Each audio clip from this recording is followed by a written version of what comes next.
Good morning all of you. Target biology classes में आप लोग का स्वागत है। आज हम लोग न्यू सिलेबस के अनुसार एक्सरसाइज 2 मानव जनन ह्यूमन रिप्रोडक्शन के ऑब्जेक्टिव को पढ़ने वाले हैं, जो कि एनुअल एग्ज़ाम 2025 के लिए बहुत ही मददगार साबित होगी। इसमें सबसे पहला क्वेश्चन है आपका, जीवों में प्रजनन की क्रिया क्यों होती है। सबसे फर्स्ट क्वेश्चन है, जीवों में प्रजनन की क्रिया क्यों होती है। पहला ऑप्शन है आपका, जनसंख्या में जीवों की संख्या में वृद्धि के लिए, पृथ्वी पर जीवन की निरंतरता को बनाए रखने के लिए, अपनी जाति के जीवों को बनाए रखने के लिए। तो कोई भी जीव प्रजनन इसलिए करती है कि वह अपनी वंश को, अपनी जातीयता को, अपनी जनसंख्याओं को बनाए रखे। तो इस अनुसार से पहले क्वेश्चन का आंसर आपका डी परफेक्ट होगा। इनमें सभी जीवों की संख्या में वृद्धि के लिए, पृथ्वी पर जीवन की निरंतरता को बनाए रखने के लिए, अपनी जाति के जीवों को बनाए रखने के लिए। अगला नेक्स्ट प्रश्न है आपका क्वेश्चन नंबर 2, नर में वृषण कोष कहाँ स्थित होते हैं। क्वेश्चन नंबर दूसरा है, नर में वृषण कोष कहाँ स्थित होता है। तो पहला है आपका वक्ष गुहा, दूसरा है उदर गुहा, तीसरा है आपका उदर गुहा के बाहर, चौथा है अंडाशय। तो वृषण कोष जो है यह हमारे शरीर के श्रोणी क्षेत्र में होता है और श्रोणी क्षेत्र उदर गुहा से बाहर होती है, इसलिए इसका एग्जैक्ट आंसर हो जाएगा सी। नर में वृषण कोष कहाँ स्थित होता है, उदर गुहा से बाहर। Option number C is the correct answer. Next question की ओर हम लोग चलते हैं। क्वेश्चन नंबर 3,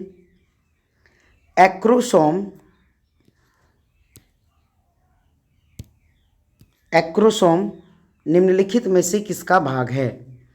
तो एक्रोसोम जो है यह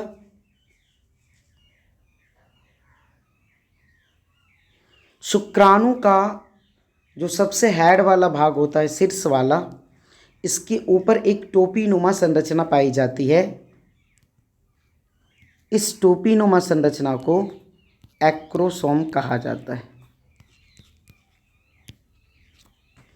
तो याद रखिएगा, मानव शुक्राणु के सिर के ऊपर एक टोपी नुमा संरचना पाई जाती है, जिसे हम क्या कहते हैं, एक्रोसोम। तो इस अनुसार से option A is the correct answer. अगला क्वेश्चन नंबर 4 की ओर हम लोग चलते हैं। क्वेश्चन नंबर 4 है,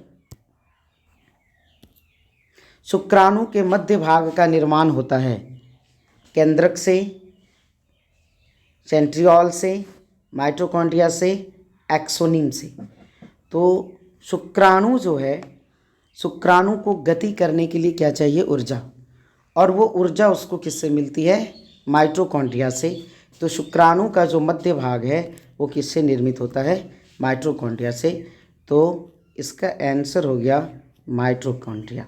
क्वेश्चन नंबर 4 का आंसर माइटोकॉन्ड्रिया। शुक्राणु के मध्य भाग का निर्माण किससे होता है, माइटोकॉन्ड्रिया से। Question number 4। अगला क्वेश्चन नंबर 5 है आपका,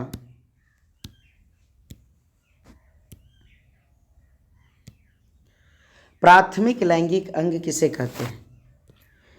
तो प्राथमिक लैंगिक अंग हम उसी अंग को कहेंगे जहाँ पे क्या होगा, युग्मक का निर्माण होता है। युग्मक का निर्माण, वैसा अंग जहाँ युग्मक का निर्माण होता है उसे हम प्राथमिक लैंगिक अंग कहते हैं।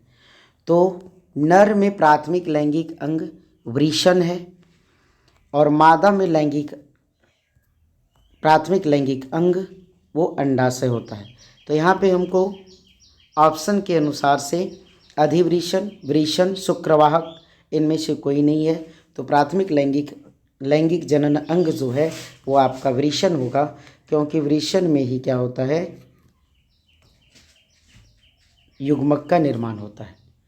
तो इस तरह से क्वेश्चन 5 का राइट आंसर सी।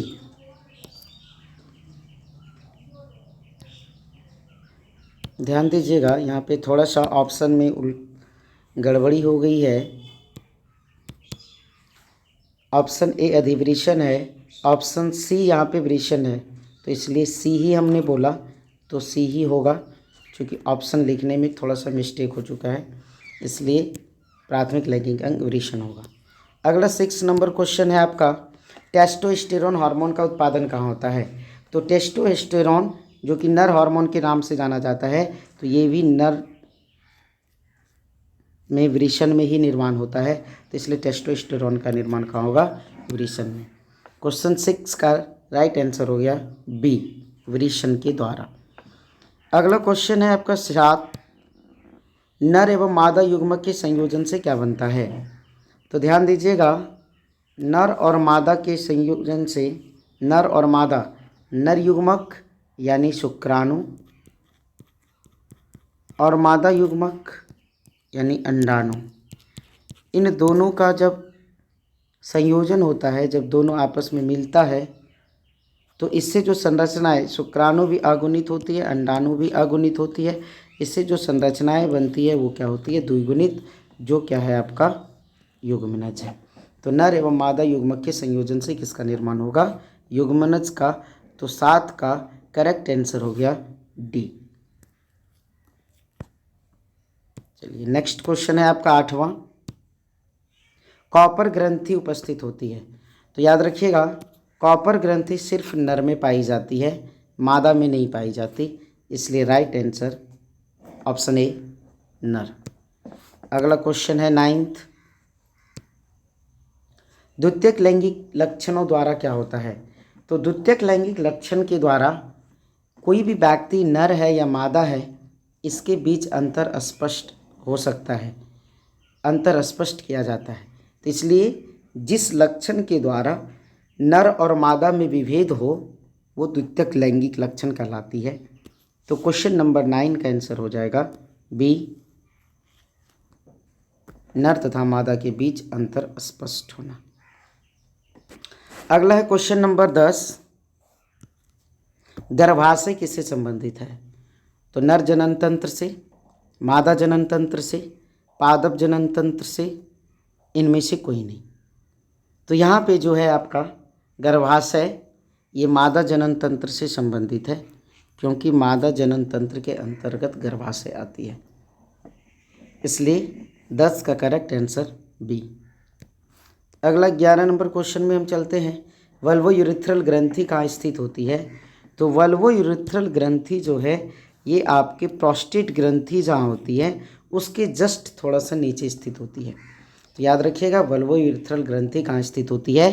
प्रोस्टेट ग्रंथि के नीचे। अगला क्वेश्चन नंबर 12 है आपका, शुक्राणुओं की परिपक्वन कहाँ होती है?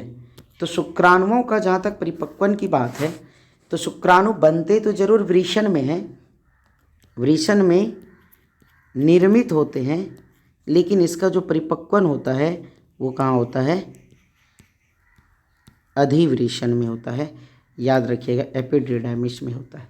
तो शुक्राणुओं का परिपक्वन कहाँ होगा? अधिवृषण, एपिडिडाइमिस। क्वेश्चन नंबर 13 अगला है आपका, लीडिंग कोशिकाएं कहाँ उपस्थित होती है? तो याद रखिएगा, लीडिंग कोशिकाएं जो है ये नर के वृषण में पाया जाता है, तो इसलिए लीडिंग कोशिकाएं कहाँ होगी? नर के वृषण में। क्वेश्चन नंबर 13 का करेक्ट आंसर ऑप्शन सी।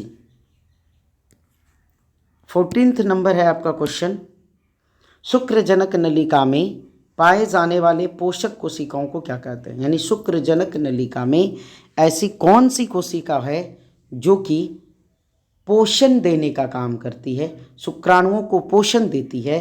तो ये है आपका 14 नंबर, और इसका राइट आंसर है आपका सर्टोली कोशिका। तो याद रखिएगा कि शुक्रजनक नलिका में सर्टोली कोशिकाएं पाई जाती है, जो क्या करती है? शुक्राणुओं को पोषण देने का कार्य करती है। ये शुक्राणुओं को क्या करती है? पोषण देती है। किसे? शुक्राणुओं को पोषण देने का कार्य करती है। तो 14th नंबर का करेक्ट आंसर हो जाएगा ऑप्शन नंबर ए। अगला है आपका 15 नंबर क्वेश्चन, मनुष्यों में गर्भावधि काल होता है। तो देखिए ऐसे अगर मंथ में पूछा जाए तो एग्जैक्ट 9.5 मंथ्स होता है, लेकिन यदि सप्ताह में पूछा जाए तो यहाँ पे अप्रॉक्सीमेट लेना है हम लोगों को। यहाँ पे लास्ट ऑप्शन आपका 36 दिया गया है, तो कहीं कहीं आपको 38 से 40 वीक्स भी मिल सकता है। तो आपको यह देखना है कि अप्रॉक्सीमेट सबसे 40 या 38 के आसपास कौन सा ऑप्शन दिया गया है। तो यहाँ पे मनुष्यों का जो गर्भावधि होगा वो होगा 36 वीक्स, 36 सप्ताह का होगा मनुष्यों का गर्भावधि काल। 15 का करेक्ट आंसर हो गया ऑप्शन नंबर डी। 16 नंबर है प्राइमरी स्पर्मेटोसाइट से बनने वाली शुक्राणुओं की संख्या। तो याद रखिएगा ये जो आपकी प्राइमरी स्पर्मेटोसाइट्स है, स्पर्मेटोजेनेसिस जब आप पढ़िएगा तो इसमें पढ़ाया गया है कि किस प्रकार से जब स्पर्मेटोजेनेसिस होती है तो उसका जो लास्ट रिजल्ट आता है उसमें एक बार में कितनी शुक्राणुओं का निर्माण होता है, 4 शुक्राणु बनता है।